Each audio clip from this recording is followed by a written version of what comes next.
السلام علیکم ورحمۃ اللہ وبرکاتہ۔ الحمدللہ رب العالمین والعاقبۃ للمتقین والصلاۃ والسلام علی اشرف الانبیاء والمرسلین نبینا محمد وعلی آلہ وصحبہ اجمعین، اما بعد۔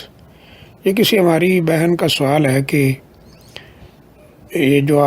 آدمی فوت ہو جاتا ہے تو اس کے لیے قرآن پڑھایا جاتا ہے، لوگوں کو بلایا جاتا ہے، ختم اور 40واں یہ کیا جاتا ہے، کیا اس کا اسے ثواب پہنچتا ہے یا نہیں، یا یہ لوگوں نے اپنی طرف سے بنایا ہوا ہے؟ دیکھیے، نبی اکرم صلی اللہ علیہ وسلم کا واضح ترین فرمان ہے، من احدث فی امرنا ھذا ما لیس منہ فہو رد۔ جس نے میرے دین میں کوئی ایسا کام ایجاد کیا جو اس میں سے نہیں ہے تو وہ اللہ تعالیٰ کے ہاں ناقابل قبول ہے، مردود ہے۔ یہ جو ہمارے ہاں کسی کے فوت ہو جانے پر لوگوں کو بلایا جاتا ہے اور قرآن پڑھایا جاتا ہے اور پھر ان کو اچھا کھانا کرایہ وغیرہ دے دیا جاتا ہے اور وہ یعنی تھوڑی دیر قرآن پڑھنے کے بعد واپس چلے جاتے ہیں،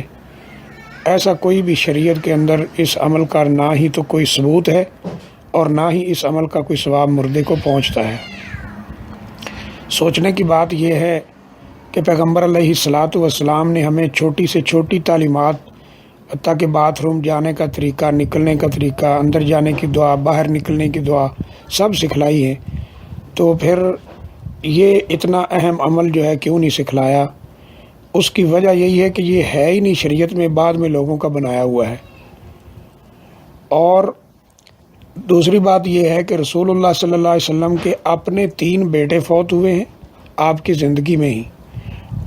اور آپ کی زندگی میں 3 بیٹیاں فوت ہوئی ہیں جو کہ شادی شدہ بچوں والی تھی، اور 2 بیویاں آپ کی فوت ہوئی ہیں، ایک مدینہ میں اور ایک مکہ میں۔ لیکن کسی کی وفات پر بھی آپ نے اس طرح صحابہ اکرام کو اکٹھا کر کے نہ ہی تو قرآن پڑھایا ہے اور نہ ہی اس طرح ان کو جمع کیا ہے اور نہ ہی ایسی کوئی تعلیم آپ نے دی ہے۔ اس طرح خلفائے راشدین کے بھی کئی عزیز و اقارب فوت ہوئے لیکن انہوں نے بھی کچھ ایسا نہیں کیا ہے، یہ بعد کے لوگوں کا بنایا ہوا ہے۔ اور تیسری بات یہ ہے کہ اس میں جو لوگ پڑھنے آتے ہیں ان کو یہ علم ہوتا ہے کہ ہمیں اچھا کھانا بھی ملے گا، آنے جانے کا کوئی کرایہ وغیرہ بھی ملے گا، اس لیے وہ آتے ہیں۔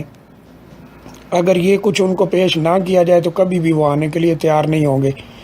اس کا تجربہ بھی کیا جا سکتا ہے۔ دوسری بات یہ ہے کہ ایصال ثواب کے لیے کیا صرف کھانا ہی ہے جس پہ ثواب پہنچتا ہے؟ ایسا کیوں نہیں کیا جاتا کہ مرنے والے کے لیے یا اس کی طرف سے مثلاً 10,000 روپیہ جو کھانے پہ لگانا ہے وہی غریبوں میں تقسیم کر دیا جائے، مولوی صاحب کو یہ کہا جائے اس پہ ختم پڑھ دیں، یہ ہم نے لوگوں کو دینا ہے، غریبوں کو، مسکینوں کو، آپ کو اللہ جزائے خیر دے، آپ نے قرآن پڑھا ہے۔ تو اسی وقت ہی لڑائی شروع ہو جائے گی مولوی صاحب کی طرف سے بھی۔ تو یعنی یہ بعد کا بنایا ہوا سسٹم ہے اور اس کا حقیقت سے، اسلام سے دور کا بھی واسطہ نہیں ہے۔